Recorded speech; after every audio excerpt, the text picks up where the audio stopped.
Next, I'd like to introduce another co-author, Dr. Randolf Brinson. He's the founder and chairman of Redeem the Vote. During the 2004 election, Redeem the Vote registered over 78,000 young people, outpacing all other faith-based voter outreach efforts combined. Dr. Brinson has been widely sought for counsel and strategic advice in reaching especially younger evangelicals. Randy?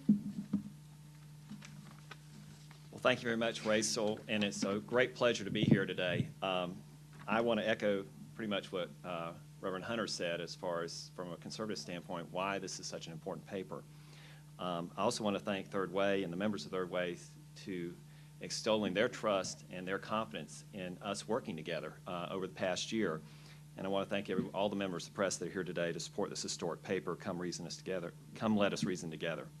I also want to thank my wife. My wife doesn't get to come very often with me, but my wife Pam is here today. She has been kind of all the phone calls and the emails and the cell phone going off at inopportune times over the last 4 or 5 years that we've been doing these political events. She's been a great help and great trooper and very understanding to all these different things that we try to do, try to make a difference.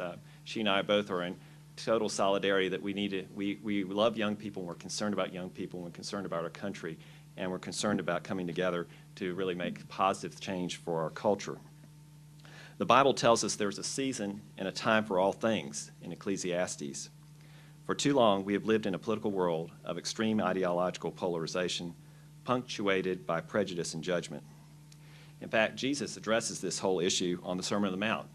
In Matthew 7, he says, "Judge not, lest ye be judged."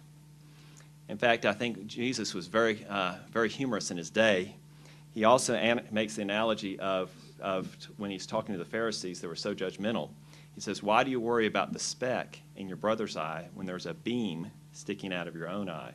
And I thought that was pretty humorous for Jesus' day, but it applies a lot to what goes on today in America. We now recognize that we must move beyond political and partisan acrimony and move to healing and reconciliation.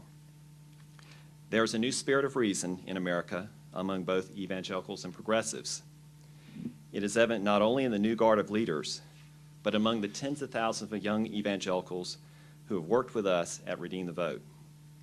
This new spirit craves a new way, a new path forward that prioritizes Americans living better lives and fulfilling their God-given talents and purpose over political divides that stymie consensus. Come Let Us Reason Together identifies a number of concrete policies that evangelicals and progressives can agree on that constitute significant progress over previous debates. One is effectively reducing the need for abortion. Secondly, affirming the God-given gifts, talents, and dignity of all Americans, including those with whom we may have significant theologic and moral differences. Placing responsible limits on the treatment of human embryos. Supporting fatherhood in America. And honoring the role of religion in the public square and protecting and respecting deeply held moral convictions of all of us. These new proposals provide a promising bridge from the divisiveness of the recent past into a new day of hope and progress.